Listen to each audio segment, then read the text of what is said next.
paz do Senhor, amada igreja, amém?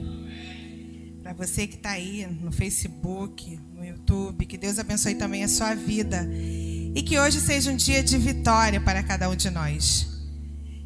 Eu queria fazer uma pergunta para você. Quantos amigos você tem? Reflita aí, pensa. Quantos amigos você tem? Mas não é aquele amigo que anda com você todos os dias, não. Porque esse, às vezes, a gente acha que é amigo, mas ele é simplesmente um colega. Quantos amigos de verdade? Aquele que sofre contigo, aquele que glorifica, que se exalta junto às suas felicitações. Quantos amigos você tem? Pensou? Esse amigo que você pensou, ele te frustra em algum momento?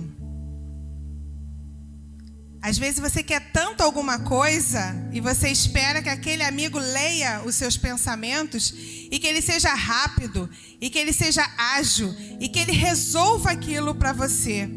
Mas ele é só seu amigo. E às vezes a gente de novo se frustra, né?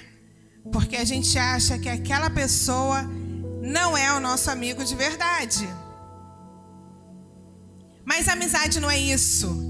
Estando mesmo distante, às vezes ele é um amigo, porque ele vai interceder pela sua vida, ele vai exaltar, ele vai se felicitar, ele vai rogar ao Pai por ti, mesmo estando distante e não tão próximo. Então a história de hoje a gente vai falar sobre amigo. Jesus e uma família. Todos conhecem bem? Marta, Maria e Lázaro. Lázaro era amigo de Jesus, era ou não era, igreja? A Bíblia diz isso. Eram amigos. E a gente estudando a palavra, a gente vai ver que realmente existia um relacionamento com Jesus e essa família. Porque a Bíblia menciona 3 vezes a relação de Jesus com essa família. Ou seja, Maria, quando unge os pés de Jesus, enxuga com os cabelos. Todos lembram dessa história? Depois a gente vai ver de novo Jesus advertindo sobre Marta e Maria, uma que é simplesmente focada no trabalho doméstico e a outra que se lança aos pés de Cristo. É a segunda história. E a terceira vez que a gente vê é um momento de dor, é um momento de lamúria, é um momento de catástrofe, onde a enfermidade está instalada naquela casa. E a enfermidade é seguida de morte. E aí, gente, é triste demais. Porque é muita dor. Essa história está registrada lá em João 11. Lá nos evangelhos. Você pode procurar aí na sua Bíblia. Marcos, Mateus, Lucas. Chegou em João. João 11, a ressurreição de Lázaro. A gente vai confabulando os versículos, não vou ler o texto inteiro, mas a gente vai aí pulando. Mas começa no 11. E lá no 3 diz assim, ó: mandaram-lhe, pois, suas irmãs dizer: Senhor, eis que está enfermo aquele que tu amas. Ou seja, uma pessoa para falar que Jesus amava, é porque realmente Jesus tinha conhecimento de causa essa pessoa, Jesus realmente o amava. Essas irmãs, ela vê Lázaro enfermo, não é isso que diz aqui? Mandou dizer que está enfermo aquele que tu amas, então ele estava doente. Então elas enviam um mensageiro até Jesus. Jesus não estava naquele clã, não estava naquele momento, não estava ali próximo, estava em cidades vizinhas. E ela manda um mensageiro até Jesus buscar ajuda. A gente sabe aonde tem ajuda pra gente quando a gente está no momento inoportuno, no momento difícil. E ela manda o mensageiro. O mensageiro sai da cidade de Betânia e Lázaro está enfermo, mas quando ele chega até Jesus, Lázaro já tinha ido, já tinha morrido. Ou seja, as irmãs na expectativa de ajuda. O mensageiro não sabia o que tinha acontecido com Lázaro, mas Jesus já tinha certeza de todo o mistério que iria acontecer. E ali o mensageiro chega e fala para Jesus. No 4 fala assim: Jesus, ouvindo isso, disse: esta enfermidade não é para a morte, mas para a glória de Deus, para que o Filho de Deus seja glorificado por ela. Ou seja, às vezes o caminho é muito apertado. E aí quando o seu caminho está apertado, eu não sei o que você está passando, mas tu sabes, às vezes você mesmo se anula e fala assim, não vou conseguir não. Não vou conseguir não. Eu não consigo mais. Por que é que Deus está fazendo isso comigo? Por que é que eu estou passando esse processo? Afinal de contas, eu sou dizimista, eu subo o monte, eu faço jejum, eu oro, eu canto, eu prego. Por que é que isso está passando pela minha vida? Mas deixa eu te contar uma história. Deixa eu te dizer algo. Você é instrumento na terra. E por você ser instrumento na terra, são as suas histórias que vão edificar a vida de outros. Então o processo é nosso. O propósito é de Deus. Mas o processo é nosso. Então se está doendo aí na carne, glorifica a Deus. Porque Deus ele vai refrigerar, porque vai edificar alguém em algum momento que a gente ainda não sabe. Mas será edificado.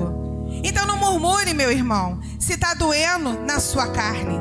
Porque o seu obstáculo, a sua dificuldade é para você se renovar.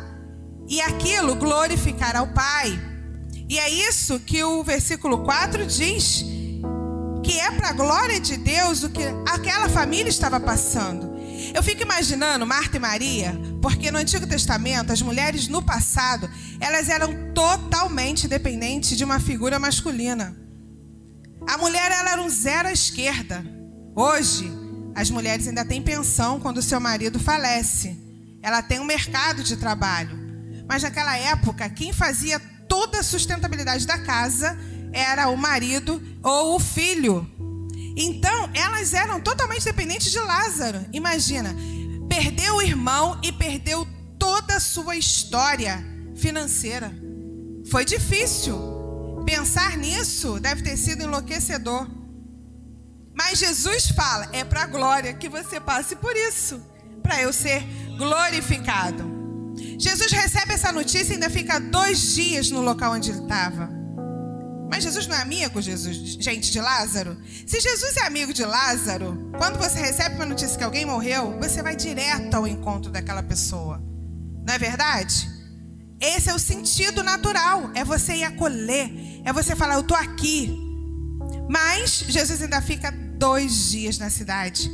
Isso está aí no versículo 6. Diz que Jesus ainda fica 2 dias naquele lugar. Como é que é isso, né? Existia um propósito. A gente sabe que a tradição judaica ensinava que quando a pessoa morria, a alma ficava ali pairando. Isso é uma tradição judaica daquela época. Então ficava ali por 3 dias. E depois de 3 dias, aquela vida voltava porque a alma voltava ao corpo. Isso era uma tradição. Então existia um propósito. Se Jesus tivesse voltado no mesmo dia, porque o mensageiro levou 1 dia até ele, e ele ficou mais 2, são 3. Então ele retorna mais 1 dia, 4. Se ele voltasse imediatamente, talvez a glória não seria dele. Teria dúvidas no coração de alguém que aquela coisa que eles acreditavam, aquele caminho era verdade. E não era. A gente tem aí, né, a catalepsia, que é uma condição transitória, que era uma doença do passado, até hoje ainda existe, mas é uma porcentagem muito pequena, porque a medicina evoluiu bastante. Então, você faz uma bradicardia que fica quase inoperante, fica uma apneia, você não sente a respiração da pessoa, e realmente isso leva dias. Era uma doença e hoje a medicina evoluiu e a gente hoje, graças a Deus, não temos mais tanto esse caminho. Então, Jesus tinha um propósito. A glória era dele. Lembra que ele falou que era para glorificar o Filho de Deus? Se ele voltasse antes do tempo, não ia ser glorificado. Aí está a chave. Por que você não encontra a sua vitória tão rápido? Porque a gente é imediatista, né? A gente acha que é miojo. A gente quer a bênção chegou. Mas existe um caminho para você estar preparado para receber essa bênção, para receber esse milagre. E aquele povo mostrou que não estava pronto, por isso que Deus tinha esse propósito, a gente vai ver mais adiante. Então, 4 dias. A glória era para Deus e não para o homem. E Deus foi glorificado em nome de Jesus. E aí, ele fala que a gente teria que voltar. Vira para os discípulos e fala, vamos voltar para a Judéia. Está aí no 7.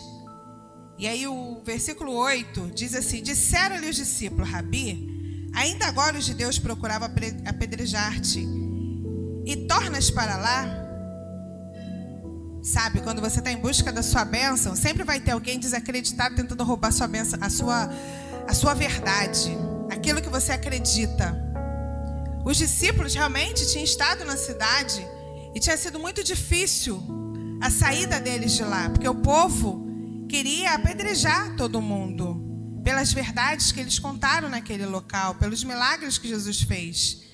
E agora, volta ao lugar onde você pode ser apedrejado de novo? O discípulo automaticamente, não, a minha carne não é assim não, eu vou morrer? Lázaro já está doente mesmo. E a gente vai voltar lá, Senhor. Eles sabiam que se Deus declarasse uma palavra de onde estivesse, por tudo que eles já tinham vivido, a enfermidade teria ido embora. Mas Jesus já sabia do que tinha acontecido. E Jesus responde, lá no 9, não há 12 horas no dia, se alguém andar de dia não tropeça, porque vê a luz do mundo. Mas se anda de noite tropeça, porque nele não há luz. Ou seja, você tem simplesmente algo na sua vista que você não consegue enxergar, tira ele. A gente precisa caminhar no local certo. É para a glória dele. Não me impeças, porque eu vou. É isso que ele quer dizer, né? E aí no 11 ele fala assim, e disse-lhe, Lázaro, nosso amigo, dorme, mas vou despertá-lo do sono. Jesus usa um eufemismo para a morte, porque Jesus tinha certeza do que ele podia fazer. Ele poderia renovar e restaurar tudo, porque tudo está no controle dele. Então ele usa o eufemismo. E aí os discípulos de novo questionam. E disseram-lhe os discípulos, Senhor, se dorme, está salvo. Se Lázaro está enfermo e está dormindo, deixa ele descansar. Está salvo. Sempre alguém vai falar, para que você vai continuar orando por essa bênção? Desiste do seu filho que hoje resolveu ser um viciado. Desiste dessa sua faculdade. Você já tem 120 anos. Para que você vai estudar? São os sequestradores de sonhos, sabe? Eles vão o tempo todo tentar ali, te desviar do caminho. Para que ir? Para que eu vou continuar nisso? Se eu já sei a resposta final. Com todo mundo aconteceu, comigo não vai ser diferente. O discípulo, ele fez isso. Mas Deus, ele foi enérgico. E aí ele fala, no 13, mas Jesus dizia isso da sua morte. Eles, porém, cuidavam que falava do repouso do sono. Aí no 14 ele fala, então Jesus disse-lhe claramente, Lázaro está morto. Jesus teve que ser claro o suficiente. Ele não dorme, ele está morto. Por isso que a gente vai voltar sim. A gente precisa acolher Marta e Maria. A gente precisa de novo trazer a vida a Lázaro. A gente precisa que a glória do meu Pai seja glorificada naquele local. Muitos ali precisavam ouvir da palavra de Deus. Muitos ali precisavam seguir o caminho. Então Jesus foi claro, Lázaro está morto. Não adiantou o eufemismo do sono. Ele declarou a verdade. Mas aí sempre tem né, gente? No 16, Tomé vira e fala assim, vamos nós também para morrermos com ele. Ou seja, aquele local tentou, mas se Lázaro já está morto, gente, para que a gente vai voltar lá? Então a gente vai voltar, vai morrer todo mundo junto. Porque a gente foi condenado naquela história. Qual é a sua história que te condenou? Qual é a história que não deixa você romper as barreiras, romper aí a sua incredulidade?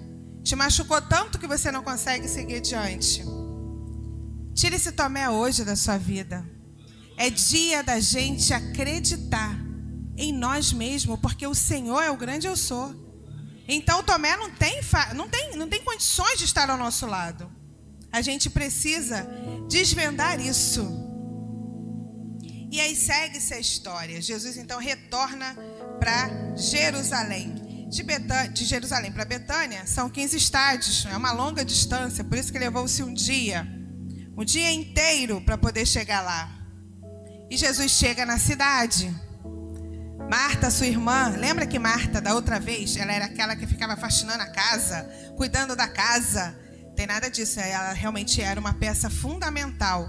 Ela tinha que organizar. Se Marta não tivesse organizado a casa, feito comida para os discípulos, como é que os discípulos iam dormir num lençol cheiroso, numa cama gostosa, numa comida saudável? Então Marta, ela foi fundamental, mas ela se dedicou ao cuidado do servir somente. Maria largou tudo e resolveu encher-se do Pai. Essa mesma Marta ouve que Jesus volta na cidade e ela vai até o encontro do mestre. E chegando lá, ela encontra com ele. Lá no 20 você vai ler. Ouvindo, pois, Marta que Jesus vinha, saiu-lhe ao encontro. Maria, porém, ficou assentada em casa. Agora inverteu-se os papéis. Marta vai até Jesus, Maria que fica em casa. Maria estava doente, estava triste. Ela estava emocionalmente abalada, ela tinha perdido seu irmão. Marta também estava abalada, mas Marta precisava ir atrás de um socorro sincero. Então Marta foi, Maria ficou. E ali, no 21 diz: E disse, pois, Marta a Jesus: Senhor, se tu estivesses aqui, o meu irmão não teria morrido. Marta foi, mas ela foi numa questão de dedo no rosto, né? Mandei um mensageiro. Você não era amigo de Jesus? Não disse que era? Eu mandei um mensageiro lá, mas você não veio. Se tu estivesse aqui, ele teria morrido, porque eu já vi os milagres acontecerem. E iria acontecer. Marta estava cega. Ela tinha uma fé no que ela tinha visto e não no que ela poderia ver. Que diferença, né? A gente vive tanto no passado, a gente vive tantas histórias do passado. Mais cedo no culto eu estava falando isso com o Júlio, que tudo que eu vivi, os meus filhos não conseguiram enxergar. Porque hoje a humanização, a humanidade, ela mudou. Então eu já vi o demônio ser manifestado e através de um louvor ele ser liberto automaticamente. Hoje ele não se manifesta mais entre nós. Ele cultua escondido entre nós. E nós temos que buscar o discernimento e falar: você não pode estar aqui. Ele mudou a estratégia. Mudou por completo a estratégia. E aí Marta, ela fala: Senhor, se tu estivesse aqui, meu irmão não teria falecido. Ou seja, se tivesse, ele poderia estar vivo. Mas ela não conseguia enxergar que o presente é o que move-se. Passado eu não consigo resolver. Passado é passado e eu tenho que seguir adiante, porque eu não mudo o passado. O futuro eu não consigo alcançar. O futuro eu não consigo resolver. O que eu vou fazer amanhã? Posso até fazer uma agenda, mas se Deus me recolher daqui a 5 minutos, a agenda de amanhã não será feita. O amanhã não está em minhas mãos. Mas as pessoas hoje sofrem de transtorno de ansiedade porque elas querem viver o impossível, o amanhã. É o amanhã. Ela deixa de viver o hoje, mas quer viver o amanhã. E aí faz o transtorno de ansiedade. Todo mundo hoje está aí, ó, com o coração apertado, né? Taquicardia, não dorme direito, compulsivos, porque quer viver o amanhã que não nos pertence. Mas nós temos o presente. E, sinceramente, gente, presente, é uma dádiva. A gente só recebe presente de quem é muito especial. Então, presente é dado todos os dias, por isso que o nome é presente. Senão seria dia, seria outro nome qualquer. Mas é presente. Então, a gente tem que agradecer a Deus todos os momentos, porque você acordou, abriu seus olhos, você conseguiu estar aqui sentado, rompeu quantas barreiras? Barreira do sono, barreira do cansaço, porque a gente trabalha de segunda a sexta, acorda de madrugada, pega ônibus e se cansa mesmo, mas a gente rompeu. Olha, vocês estão aqui. Por que romperam? Porque existe um propósito. Vocês sabem que o amanhã não te pertence, mas a eternidade é nossa, e essa conquista tem que ser diária. A salvação, ela é diária, todos os dias. A gente tem que anular a própria carne e falar: Senhor, eis-me aqui. Eu estou aqui, me ajuda. Sozinha eu não consigo, mas eu estou aqui. Renova-me, transforma-me, me coloca, Senhor, no centro da tua vontade, porque o centro da minha vontade é carne. Carne, né, gente? Quem é que não gosta de um churrasco aí? Bom, excelente, é carne.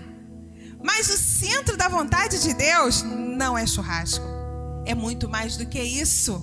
É carne, é espírito, é conservação, é salvação. Deus, ele faz o melhor. Então Marta, ela reclama: se tu estivesse aqui, meu irmão não teria morrido. Mas também agora sei que tudo quanto pedires a Deus, o Senhor concederá. Disse-lhe Jesus: teu irmão há de ressuscitar. Disse-lhe Marta: eu sei que há de ressuscitar na ressurreição do último dia. Marta, ela tinha uma certeza que Jesus era o Filho do Rei, do Deus vivo. Marta só não tinha certeza que esse mesmo Deus estava no presente junto com ela. Então ela estava no passado. Eu aprendi lá atrás que o Senhor é a ressurreição e que o meu irmão vai acordar contigo. Mas eu não consigo entender que hoje ele pode acordar, porque o Senhor é a vida, é o grande eu sou. Então Marta, ela vivia uma fé do passado e não do presente. Disse-lhe Jesus: eu sou. Ele não falou eu era, eu serei. Ele fala eu sou. Então passado, presente, futuro, eternidade, ele é, ele não muda. Eu sou a ressurreição e a vida. Quem crê em mim, ainda que esteja morto, viverá. E todo aquele que vive e crê em mim nunca morrerá. E aí ele faz uma pergunta novamente, chamando a atenção de Marta: crê tu isto? Não adianta eu te contar se você não crê. Gente, as igrejas estão mega lotadas, mas de pessoas que simplesmente querem vir todo culto em busca de uma chave de emprego, de uma cura de uma enfermidade. Quer algo, mas não se submete. Ele não crê o suficiente de estar aqui todos os dias, de ser um dizimista na casa do Senhor, de ser um contribuinte na igreja, de estar aqui ao lado dos nossos irmãos, falando, sentindo falta, apertando a mão. Então, é crer. E crer não adianta. Pode ter uma igreja inteira crendo. Se eu não crer, eu não mudo nada. Isso é motivacional, está dentro de mim. Sou eu que preciso entender esses valores de mudança. Se eu não acreditar, ninguém mais acredita. Então ele vai e ele adverte: Marta, crê tu isto? Ou seja, seu irmão está lá, a sua vida está toda bagunçada, mas se você crer, tudo pode voltar ao normal. Tudo pode ser de novo, voltado ao eixo principal. E Marta lança aos pés. Desculpa, eu equivoquei. Vamos voltar ainda na Marta, que a gente ainda está lá. Disse-lhe ela: sim, Senhor, eu creio que tu és o Cristo, o Filho de Deus, que havia de vir ao mundo. Marta sabia da história. E dito isto, partiu e chamou em segredo a Maria, sua irmã, dizendo: o mestre está aqui. Maria, ouvindo isso, levantou e correu.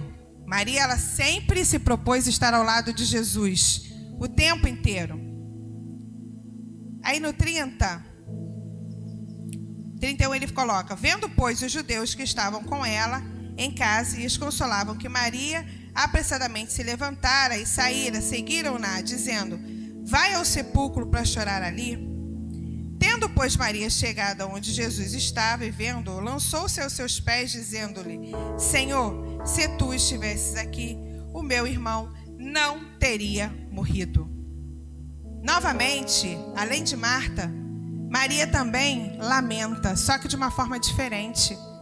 É a mesma frase, mas o conteúdo é diferente. Marta faz uma questão de cobrança. Maria fala: Jesus, por que é que eu deixei o Senhor ir? Às vezes a gente deixa a presença de Deus sair do nosso meio, sair da nossa casa, sair do nosso convívio, e a gente vai viver outras histórias. Então Maria, ela simplesmente se lamuriou. Jesus, se tu estivesse aqui, Lázaro ainda estaria entre nós. eu confio no Senhor, eu creio no Senhor. Mas eu creio que o Senhor pode fazer algo de sobrenatural, porque tudo que nós já vivemos juntos, que nós já ouvimos, eu creio nisso. E aí Jesus no 34 coloca assim: onde o puseram? Ou seja, onde está Lázaro? Onde puseram? Onde está aquilo que você tanto pede? No 35, ele diz assim: Jesus chorou. E aí aqui as pessoas acham que Jesus chora porque ele amava Lázaro, ele amava mesmo Lázaro, ele amava todo mundo dali. Mas ele chora por ver a incredulidade do povo. Ele chora porque ele era o grande eu sou, ele era o todo-poderoso, mas o povo não conseguia enxergar. Ora, ele tinha curado a mulher do fluxo de sangue. Ele tinha liberto o endemoniado de Gadareno. Ele tinha feito a transformação da água em vinho naquele casamento. Todo mundo sabia das histórias. Ele já tinha ressuscitado a filha de Jairo. Então, por que é que não crê? A gente está tão cansado, né? A gente também já não crê mais em muitas coisas. Olha para o seu interior aí e você vai ver que você está cansado de tantas coisas. Eu já rodei em tantas igrejas, estou cansado de uma igreja. Eu já estou exausto porque eu lutei tanto por uma faculdade e não consegui. Eu tento passar no concurso público e esse já é o 20º, eu não consigo entrar. Eu tento casar e a minha bênção não chega. Não sei o que acontece. Eu tento. E aí eu estou cansada. Jesus chora pela incredulidade. A gente tem certeza que se a gente pedir, Jesus resolve. Mas a incredulidade nossa, às vezes, não. Ele limita a gente de chegar em algum lugar. E aí no 37 ele diz assim: e alguns deles disseram: não podia ele abrir os olhos do cego, fazer tamanho com que ele não morresse? Ou seja, ele não é o Deus vivo? Não é o amigo de Lázaro? Por que então deixou que Lázaro tivesse morrido? As pessoas que não eram do convívio íntimo. Mas as pessoas do convívio íntimo estavam muito distantes daquilo tudo. E aí Jesus chega no sepulcro. A cidade cheia. A gente sabe que todo velório, todo enterro é muita gente. É o lugar que mais, além hoje dos comícios políticos quando tem churrasco, é o enterro. É muita gente. Porque o casamento também tinha, né, gente? Mas hoje tem os convites limitados, então não tem mais como. Mas enterro todo mundo vai. Vai porque gosta do indivíduo que está falecido. Vai porque gosta da família. Vai porque quer ter realmente certeza se aquilo aconteceu. Outros querem saber da história. É uma reunião de pessoas muito grande. Então ali estavam todos. Lembra que era para glorificar a Deus? Olha, nada melhor para acontecer do que onde todos verão o milagre acontecer. E ver mesmo. Tudo que eu vi, gente, está gravado até hoje na minha memória. Tudo que eu vi. Não o que me contaram. E aí no 39, ele diz assim: disse Jesus: tirai a pedra. Tirai a pedra é o nome dessa mensagem de hoje. Tirai a pedra. Jesus poderia falar e a pedra sair? Ele tinha poder para isso? Ele poderia fazer assim, ó, e a pedra sair? Mas ele pediu, ele fez uma ação. Tirai. Uma ação. A gente não pode mais ficar acomodados. Nós precisamos agir também. Precisamos agir para que as coisas aconteçam. E ele fala: tirai. Tirai a pedra. Uma ação. Era um obstáculo. E a gente vai ver que só no único versículo 3 limitações existem aqui nesse versículo. E o primeiro foi a pedra. Por que ele não mandou a pedra sair? Porque essa pedra só você pode remover. Só você pode tirar essa pedra de dentro de você. A pedra da desesperança. Ou seja, não vou conseguir. Isso é uma fala que a gente tem que jogar por terra. Vou conseguir em nome de Jesus, se for da vontade dele, tudo vai acontecer. Olha que diferença. Eu creio num Deus e trago ele para o meu propósito. É diferente de não vou conseguir. A pedra da desesperança hoje precisa cair por terra, sair fora. Tem que acabar com isso. A pedra do desânimo. A população atual nunca esteve tão cansada. O que mais a gente se ouve é: tô cansada. Tô cansada. Tô cansada, por isso eu não vou ao culto. Tô cansada, por isso eu não arrumo trabalho. Eu tô cansada, por isso que eu abri mão do meu casamento. Eu tô cansada, por isso que eu abri mão do meu filho. Eu tô cansada, por isso que eu abri mão da minha amizade. Eu estou cansada, é a palavra. Estou cansada. Essa pedra do desânimo precisa sair em nome de Jesus. Qual é a pedra que hoje te impede de você não ser mais limitado? Qual é o seu obstáculo? É a pedra do relacionamento raso com Deus? E aí você fala assim: eu tenho que ir na irmã X, porque a irmã X é o poder só, ela conta tudo. Isso é bruxaria, irmão. Você tem uma palavra de Deus nas suas mãos, e é ela que vai te conduzir. O profeta está aqui também. Você não precisa de ir atrás de ninguém para ler o seu futuro. Jesus, ele é o eu sou. Então é a palavra de Deus que está aqui. A pedra do esfriamento. As igrejas hoje nunca teve... Tem uma do lado da outra. As igrejas estão cheias. Mas estão cheias de pessoas. E Deus busca os adoradores. Então as igrejas têm que estar cheias de adoradores. E o que é adorar? É eu sair de casa, feliz da vida, e falar assim: eu vou te entregar o meu melhor. Não estou indo buscar nada lá não. Eu estou indo entregar, é teu. É teu. Então eu estou indo te entregar. Estou indo te entregar o meu melhor louvor. Estou indo te entregar a minha melhor oração. Estou indo te entregar a minha melhor dedicação. Sabe? É entregar, é adoração por completo. É a pedra da saúde que te limita? É essa enfermidade que está aí alojada? Ou é a pedra financeira? Nem entrego mais o dízimo, porque eu não tenho como entregar aí dízimo, gente. É princípio. É fidelidade. Entrega o que é de Deus e Ele vai ter comprometimento contigo também. Faça prova disso. Eu creio. Na minha casa todos nós somos dizimistas. E Deus nunca... Eu não tenho 1 milhão no banco, não.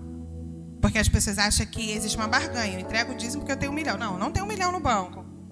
Mas eu tenho prosperidade. Eu tenho filhos abençoados. Eu tenho filhos o qual me honra. Minha família me honra. Isso é prosperidade. É maior do que um valor financeiro. É um valor que a gente é inalcançável.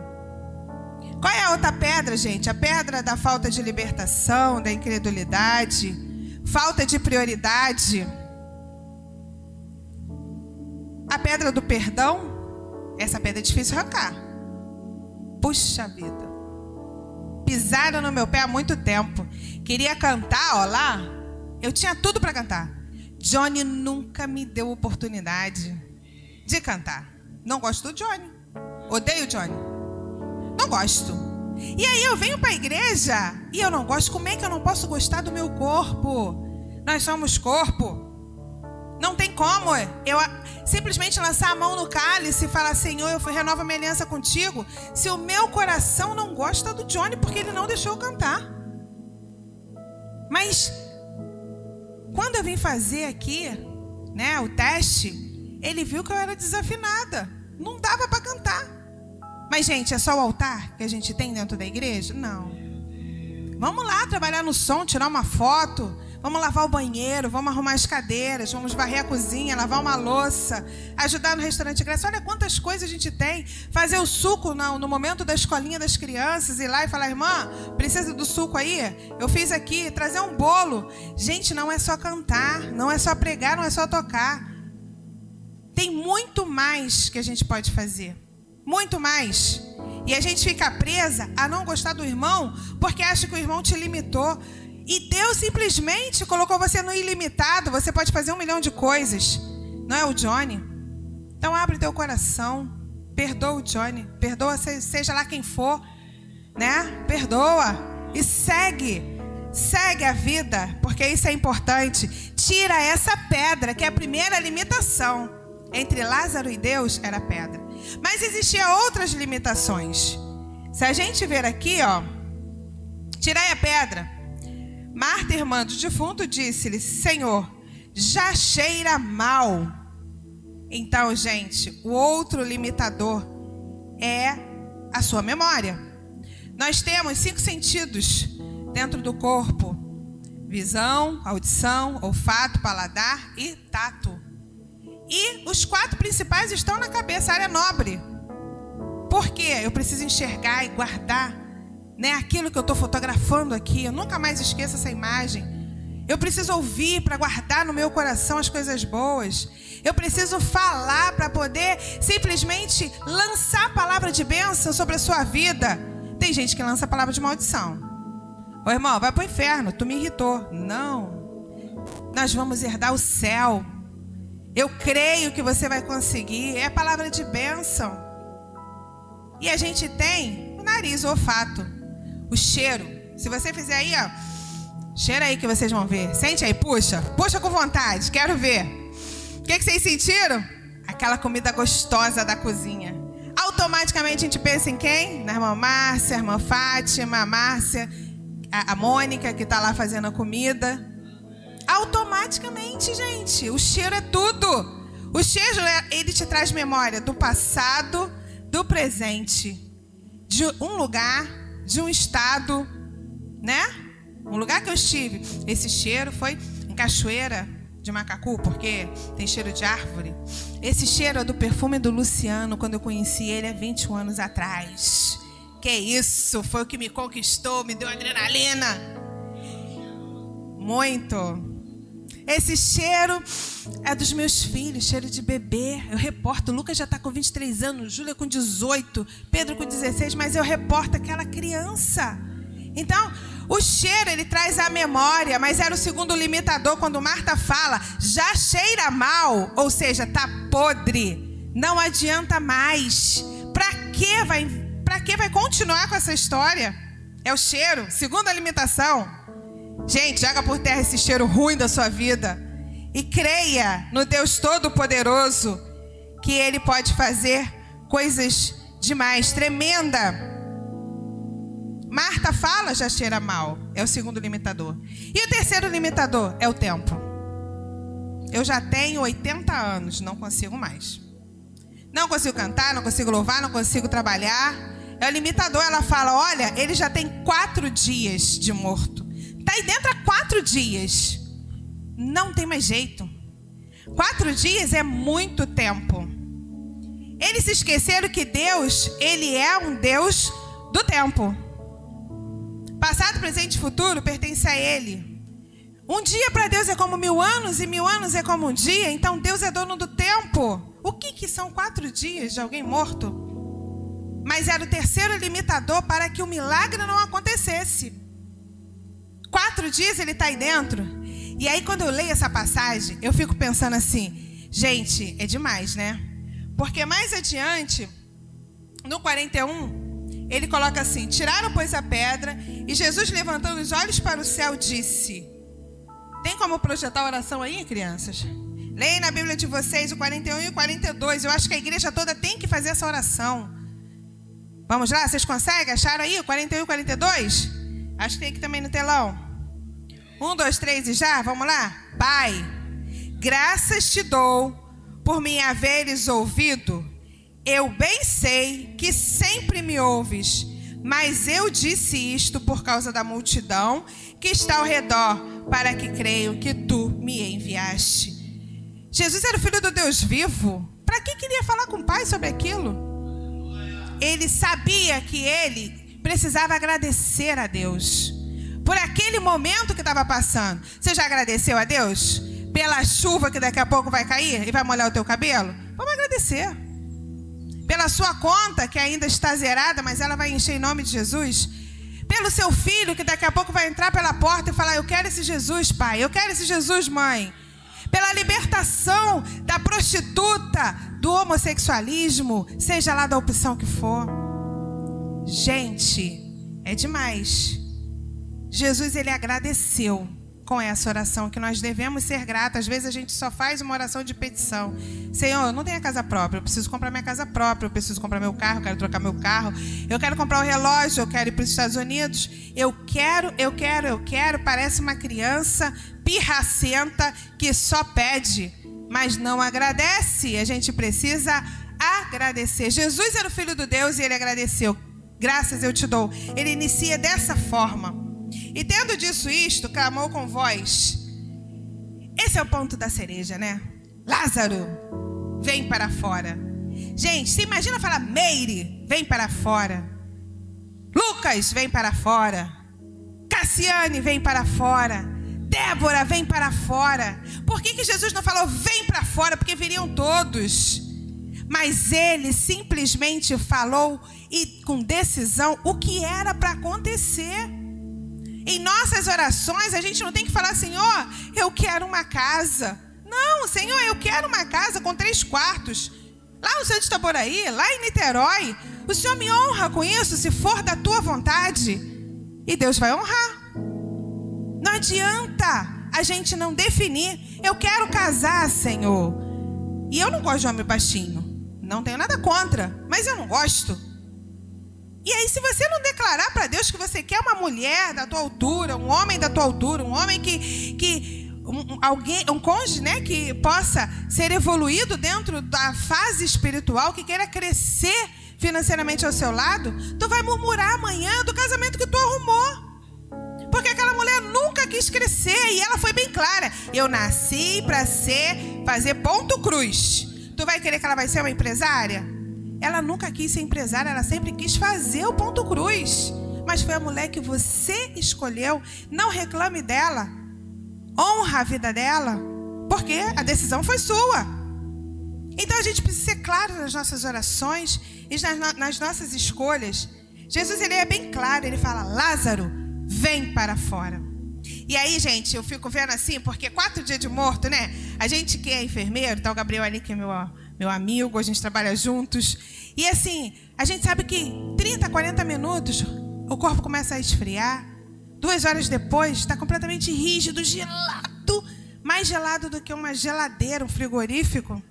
Tanto é que os peritos, eles sabem a causa-morte, o momento da morte. Eles fazem uma especulação de tempo através dessa rigidez, dessa temperatura. E aí, 4 dias... já tinha bicho, gente, ali. Os órgãos já não existiam mais. Eu fico imaginando os tubos de sangue, que já não tinha mais sangue, voltando à vida. De novo, entrando plasma, leucócito, oxigênio, vitamina, e começa a lubrificar o corpo todo, e aquele pulmão enche, e o coração começa a bombar, e o fígado começa a trabalhar, e o rim começa a trabalhar, porque não existia mais, já tinha 4 dias. Já estava tudo colapado, tudo definido, não tem mais vida.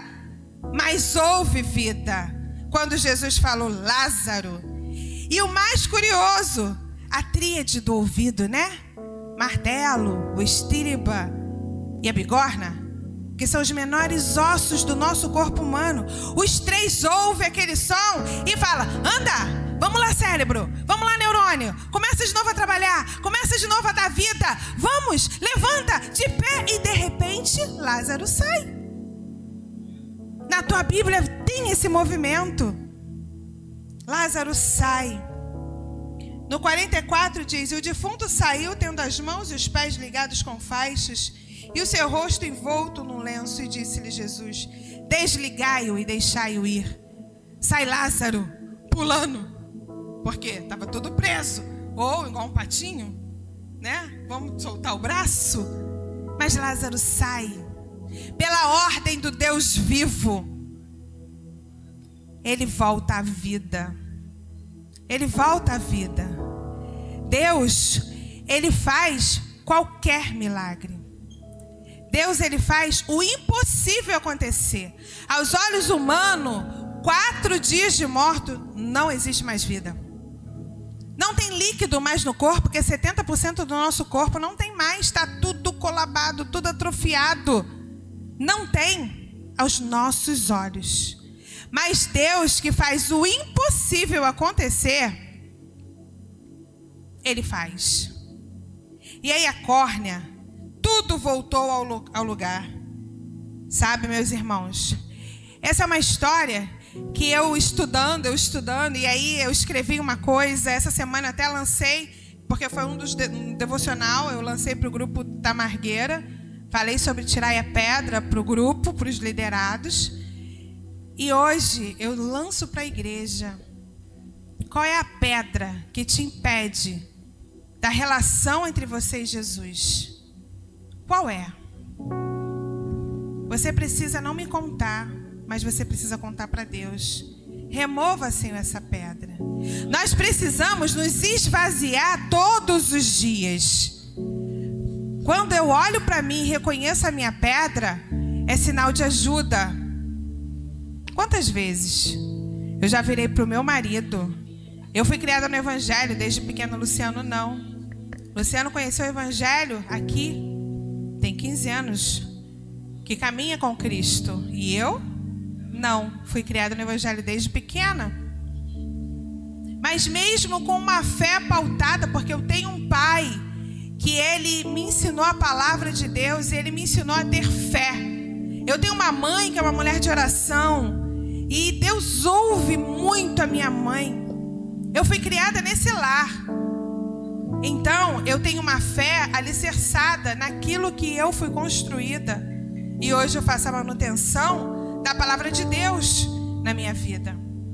Mas quantas vezes, gente, eu tive uma pedra no meu caminho e eu tive que me curvar e falar para o Luciano: Luciano, ora para mim, ora na minha cabeça, porque eu não consigo seguir adiante.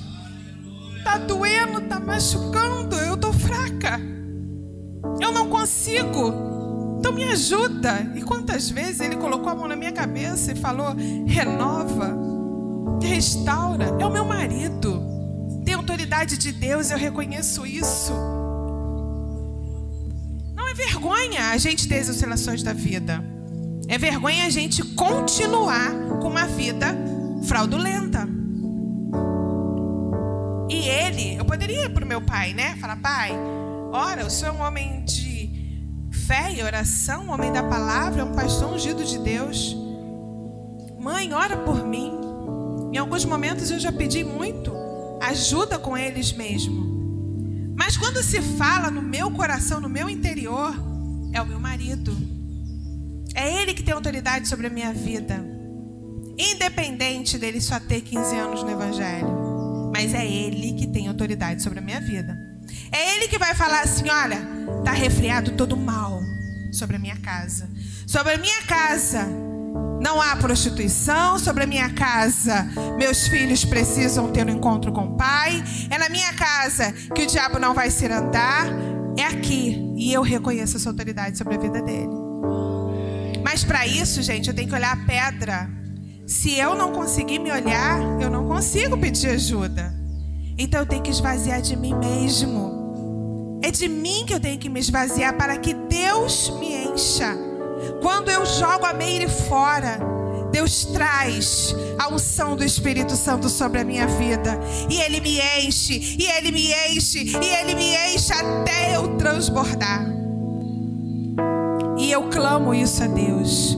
Eu te convido nessa manhã também a se esvaziar de ti. A gente vai louvar. E esse louvor que eu pedi é simplesmente uma aliança. Se você não acha que tem condições de ser enchido pelo Espírito Santo, não cante. Mas se você acredita que o Deus vivo pode fazer o milagre acontecer, remover pedra, ressuscitar sonhos, então você tem que dar o primeiro passo. Se esvaziar de você mesmo e deixar que o Espírito Santo de Deus te encha com a infinita misericórdia. E aí nesse momento a gente louva a Deus. Cante conosco. Enche-me.